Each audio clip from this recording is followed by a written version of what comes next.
Տնից կատարված գողության վերաբերյալ ահազանգը ստացվեց հոկտեմբերի 5-ի ցերեկը։ Մեկնեցին Արմավիրի մարզի քրեական և Վաղարշապատի համայնքային ոստիկանները։ Վաղարշապատի բնակիչը հայտնեց, որ տունը վաճառում են և այդ օրն էլ իբրև գնորդ իրենց այցելել են 2 տղամարդ և 1 կին, շրջել տարածքում ու հեռացել։ Դրանից հետո միայն տանտերերը նկատել են, որ միջանցքում դրված պայուսակից բացակայում է դրամապանակը, իսկ ննջարանի պահարանից ոսկյա 4 զարդ։ Նախաձեռնվեց քրեական վարույթ և իրավապահներն անցան գործի։ Համատեղ միջոցառումների ընթացքում ստացվեց հավաստի տեղեկություն, որ որպես գնորդ ներկայացած անձինք Երևանից են։ Տղամարդիկ 46 և 31, կինը 30 տարեկան։ Հոկտեմբերի 10-ին դատարանի որոշմամբ կալանավորվել է 46-ամյա երևանցին։ Հոկտեմբերի 15-ին կալանավորվել է նաև 31-ամյա տղամարդը և երկուսն էլ տեղափոխվել են քրեակատարողական հիմնարկ։ 30-ամյա կնոջ նկատմամբ խափանման միջոց է կիրառվել տնային կալանքը։ Նախաքննությամբ հանգամանքները պարզվում են։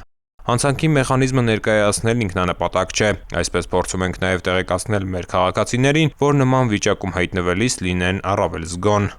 Ծանուցում ենթադրյալ հանցանքի մեջ կասկածվողը կամ մեղադրվողը համարվում է անմեղ, քանի դեռ նրա մեղավորությունը ապացուցված չէ Հայաստանի Հանրապետության քրեական դատավարության օրենսգրքով սահմանված կարգով՝ դատարանի օրինական ուժի մեջ մտած դատավճռով։